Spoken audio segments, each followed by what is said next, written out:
On my way to the Meadows, it says I'm getting there at 2:55, which is 30 minutes before the race. This is going to be a tight timeline day across the board. We have a tight timeline leaving Northfield to get me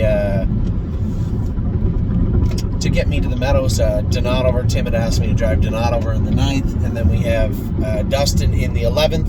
I have to leave right after that to get to Ontario now, although it's a 5-hour drive. The timeline is tight, so we'll see how that works out.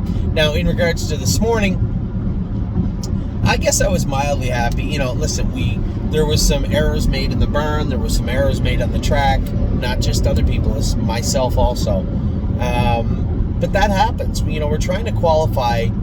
It's not just that we were qualifying 15. I felt so bad for Jason. Jason scratched his filly today because we were short. It was going to be tight anyway, and then Lauren got kicked yesterday. Now, she didn't break her leg.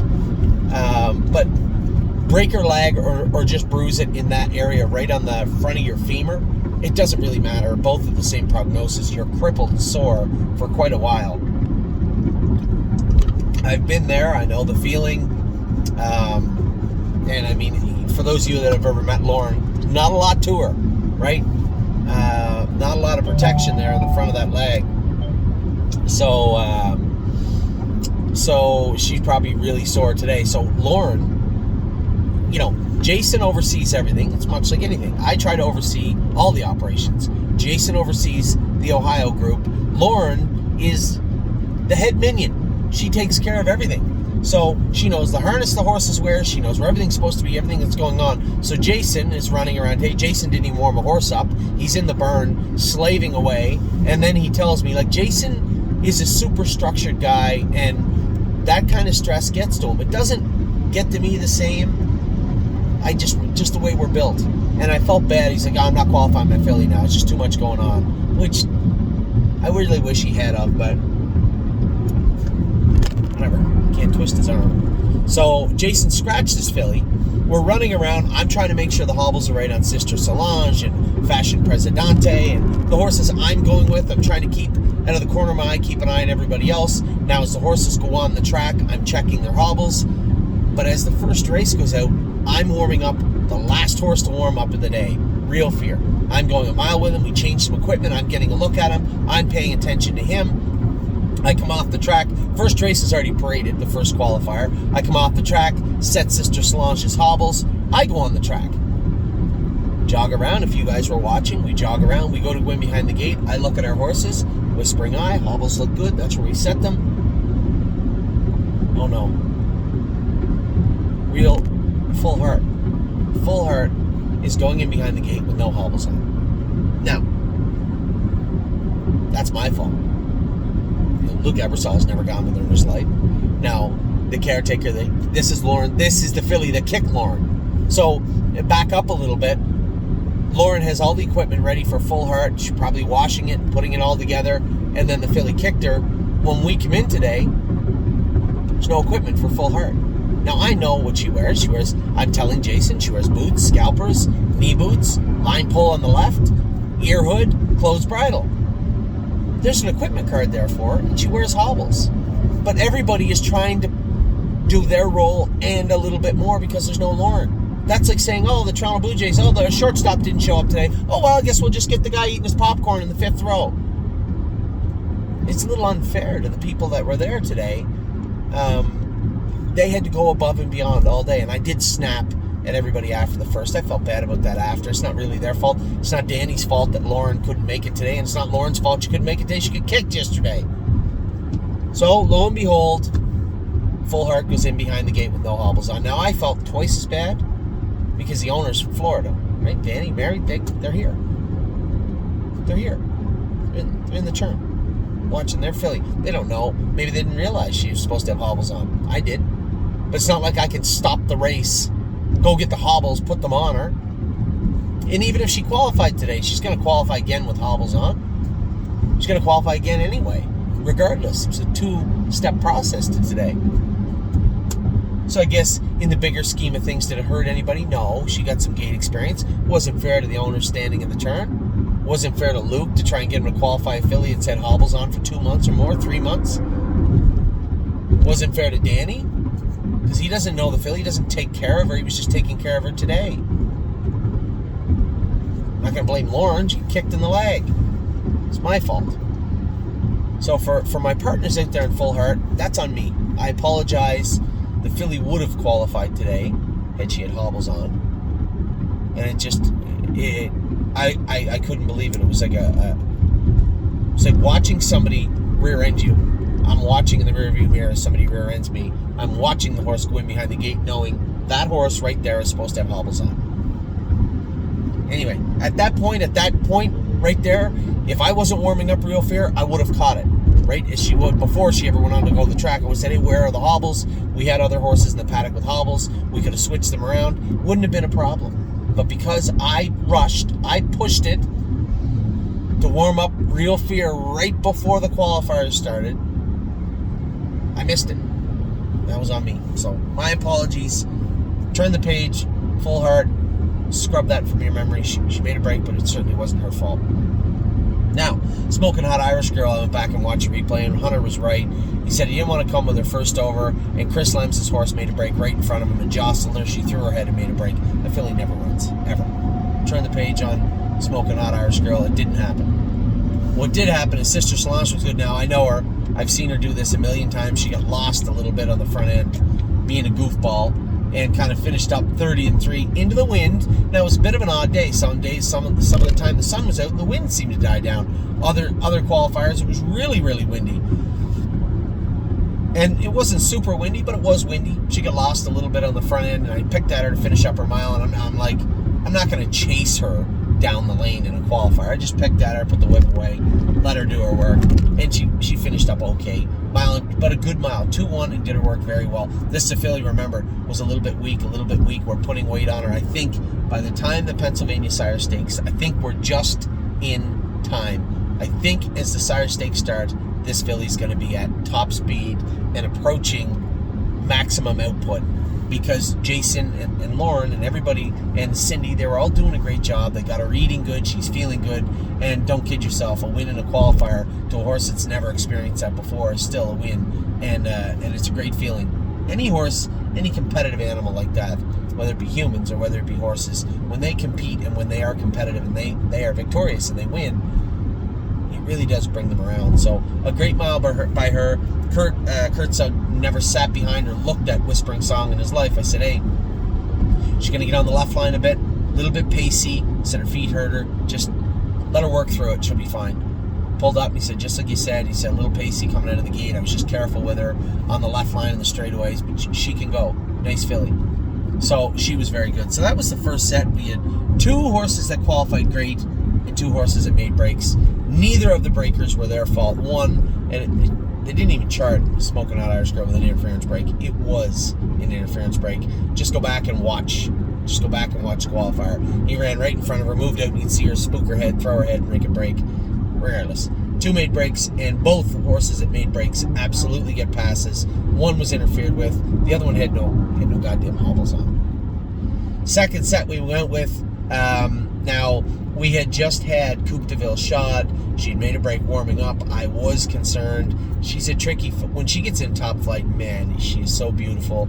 But to get her there, keep her there, is tricky sometimes. So I wanted to go with Full Heart.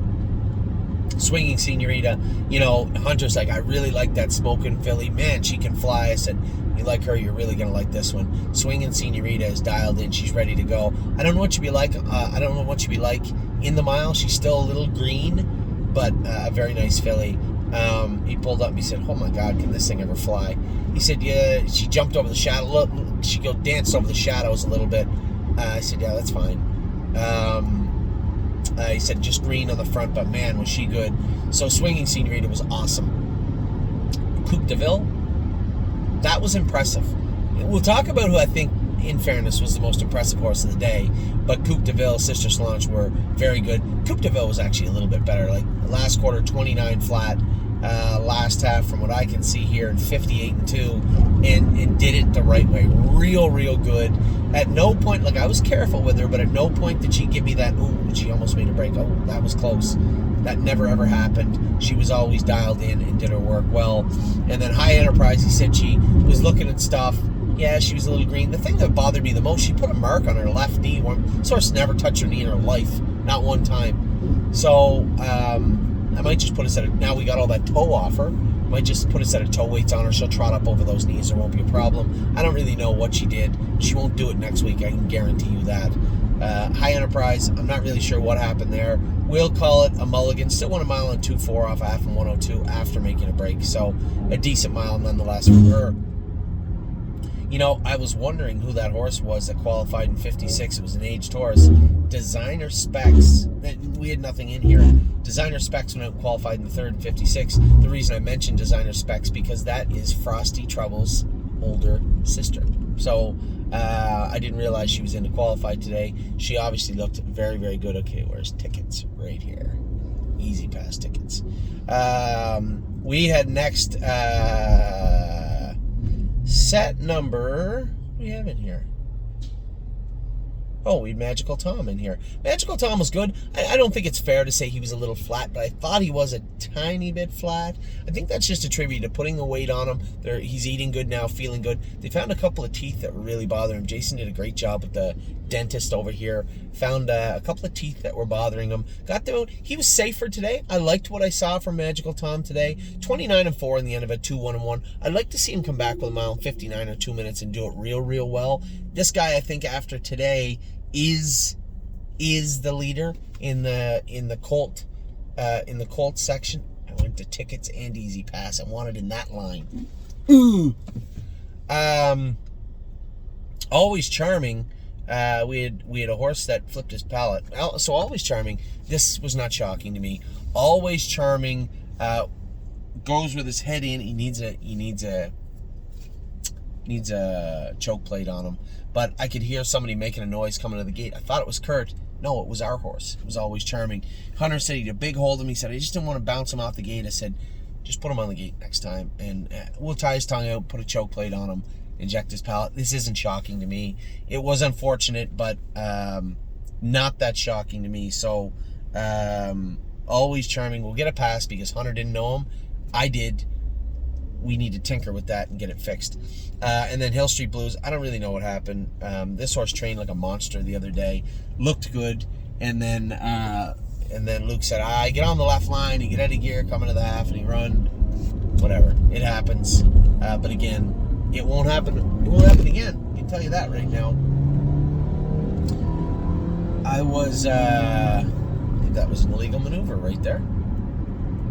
Oh well. Hill Street Blues, I don't really know what went on with him. He warmed up good. He looked good. He trotted good the other day when I trained with him. Said he was on the left line. We'll get the vet to go over him. Maybe he had a little pus pocket or something in his foot. He didn't really elaborate. Luke didn't elaborate, and I was in a rush trying to get to the meadows. I'll have Jason talk to him again. But with these horses, I will go with these horses again next week. I will go with Hill Street Blues. I will go with Always Charming. I will go with High Enterprise. That will be my mission next week. A couple of these horses that looked really, really good today that aren't racing for about 3 or 4 weeks, we'll probably not go with them next week. Give them an easy week, get their feet underneath them. But in regards to a Magical Tom, who is our leader, I guess, heading into the next generation that's coming up in 2.5 weeks, he will go again. Sister Solange potentially races in 2.5 weeks. She'll go again, but I will go with Always Charming. Any of the horses that made breaks today, I will be going with them. Now, I don't mean to cast a shadow on anybody because we're going to talk about a mistake I made in just a few minutes, but before we do that, we are going to get to Fashion Presidente. I did not see this coming. Wow.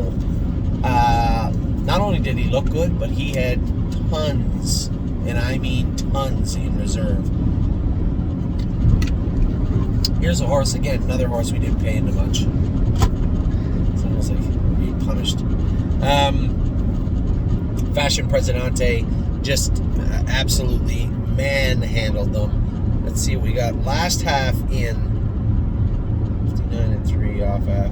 Last half in 58 flat. Last quarter 28-3. And make no mistake, I'm telling you the truth, into a pretty significant headwind. Fashion Presidente was shockingly good. He was extremely good today. Jason had the vet go over him, and I don't know what vet work they had done to him, but love of God, was he good today. Extremely good. Fashion Presidente. This was a horse that we had picked out, that I loved, that nobody else really wanted. A bit of a value play early in the fall, and I'm talking like this because I don't see a way that this horse isn't a pretty decent animal for this summer. He showed no signs of tiring, showed no signs of fatigue, showed no issues, and comes screaming off the car with the handiest kind of ease. The kind of ease that I like.